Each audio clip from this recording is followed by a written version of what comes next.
Again, welcome back in my channel Learn with Anshita. Learn with Anshita अब 4 और social networks पे available है, Facebook, Insta, slide share and obviously YouTube. तो अगर अब तक आपने मुझे फॉलो नहीं किया है तो नीचे डिस्क्रिप्शन बॉक्स में सारे लिंक्स हैं, आप वहाँ जाइए और मुझे फॉलो करिए। और हाँ, मेरी वीडियोस को ज़्यादा से ज़्यादा लाइक करिए, कमेंट करिए और शेयर करिए। तो जैसा कि मैंने प्रीवियस वीडियोस में आपको ऑलरेडी बताया था कि जो डेवलपमेंट होता है बच्चे का वो साइमल्टेनियसली होते हैं, सारे डेवलपमेंट्स एक साथ होते हैं। तो मैंने आपको ऑडिटरी माइलस्टोन ऑलरेडी बता रखा था, आज हम डिस्कस करेंगे स्पीच एंड लैंग्वेज माइलस्टोन्स। तो जैसे कि आप बोर्ड पे देख रहे हो, मैंने लिख रखा है it start from the birth. तो पहले मैंने सेक्शन लिया है बर्थ टू 2 मंथ्स का। तो जब बच्चा जन्म लेता है तो सबसे पहले ऑब्वियसली वो रोता है, कहीं ना कहीं वो रोना ही उसका हमारे इन्वायरमेंट के साथ पहला कम्युनिकेशन होता है।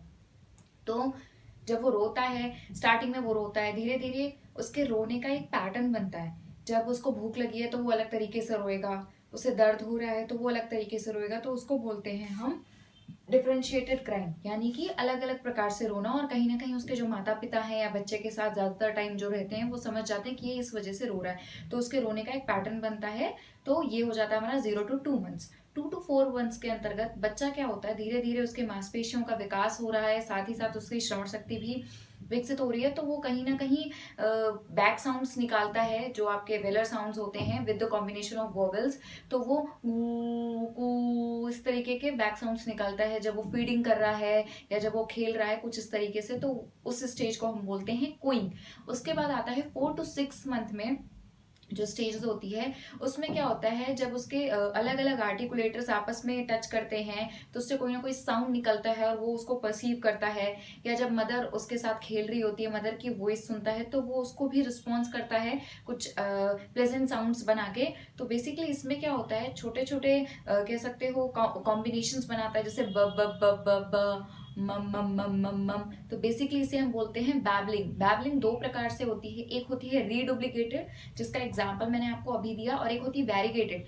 वैरीगेटेड में अलग अलग कॉम्बिनेशन होते हैं, जैसे म ब ग म ड। ऐसा लगता है कि वो कुछ साउंड बोलने की कोशिश कर रहा है या कोई वर्ड बोल रहा है, but that was a developmental एक तरीके का विकास है, वो एक विकास की अवस्था है। तो बेसिकली 4 to 6 में बैबलिंग जो होती है वो होती है हमारी रीडुप्लीकेटेड। और उसके साथ ही साथ बच्चा बहुत खुश होता है जब उसको कोई पेन नहीं है, कोई दर्द नहीं है, उसका पेट भरा हुआ, तो वो अलग टाइप के गिगलिंग साउंड्स निकालता है, प्लेजेंट साउंड्स क्रिएट करता है, गू गू कुछ इस तरीके से करता है, खुश होता है और अलग अलग प्रकार की ध्वनियां उत्पन्न करता है। नेक्स्ट आता है हमारा 6 to 8 मंथ्स। तो बेसिकली 6 to 8 मंथ्स में बैबलिंग की ही सेकेंड स्टेज आती है।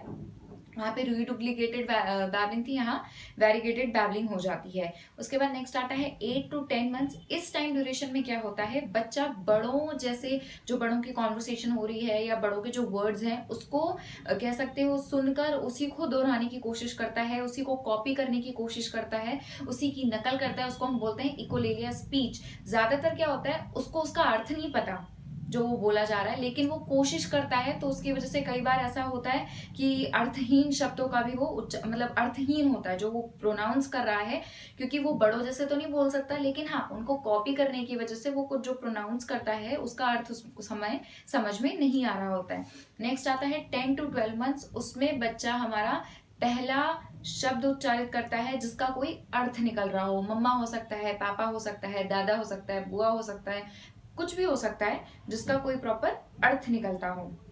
जब हम स्पीच इवैल्यूएशन करते हैं तो हमें ये ध्यान देना होगा, कई बार माता पिता बोलते हैं जी मम्मा पापा तो इसने 6-7 महीने से बोलना शुरू कर दिया था। तो हमें ये ध्यान देना है कि माता पिता को हम बैबलिंग और फर्स्ट वर्ड के बीच अंतर समझा सकें। फर्स्ट वर्ड और बैबलिंग के बीच अंतर कैसे समझाएंगे कि मम्मा वो सिर्फ अपनी माँ को देख के बोलता है कि नहीं, वो सबको बोलता है।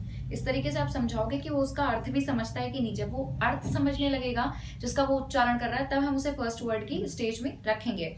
उसके बाद आता है हमारा 12 मंथ्स के बाद से 18 मंथ्स तक का टाइम। इसमें क्या होता है, बच्चे की वोकैबुलरी धीरे धीरे बढ़ती है। वो एक शब्द से जो उसने शुरुआत की थी, धीरे धीरे वो बहुत सारे शब्दों का उच्चारण करने लग जाता है। उसके बाद क्या होता है, कई बार क्या होता है जो उसकी छोटी छोटी कहानियों की किताबें हैं, पिक्चरों की किताब है, उसमें अगर आप उसको ऑब्जेक्ट्स दिखाओ तो दिखाने पर वो उनका नाम उच्चारित करने लगता है, या उन पे उंगली रख के वो स्वयं भी उच्चारित करता है कि ये इस चीज का पिक्चर है। उसके बाद नेक्स्ट आता है हमारा 18 मंथ्स to 2.5 years। इसमें बेसिकली क्या होता है, बच्चा दो शब्दों को जोड़ करके वाक्य निर्माण करने की कोशिश करने लगता है, जैसे पापा आओ, बॉल दे दो, इस तरीके से। साथ ही साथ एडवर्ब्स एंड एडजेक्टिव्स का प्रयोग करके अपने एक्सपीरियंसेस को बता सकता है या वस्तुओं को बोल सकता है, जैसे कि big ball, nice juice, nice cake, इस तरीके से करके एडवर्ब्स और एडजेक्टिव्स का प्रयोग कर सकता है। बड़ा बड़ा गुब्बारा, बड़ा टॉय, बड़ा बलून, इस तरीके से करके बोलने लगता है। साथ ही साथ कुछ जो ज्यादातर कॉमन है, जो सामान्य रूप से इस्तेमाल होने वाले फलों, सब्जियों इत्यादि के नाम उच्चारित करने लगता है। तो डिस्कस किया हमने about the speech and language development from the birth to 2.5 years। तो ये जो मैंने चार्ट फॉलो किया, ये बेसिकली मैंने आशा और EYGN SST दोनों को जोड़कर मैंने आपको बताया है। आज की मेरी वीडियो आपको कैसी लगी प्लीज मुझे कमेंट बॉक्स में बताइए। मेरी वीडियोस को ज्यादा से ज्यादा लाइक करिए, शेयर करिए। सारी लिंक्स आपके डिस्क्रिप्शन बॉक्स में हैं।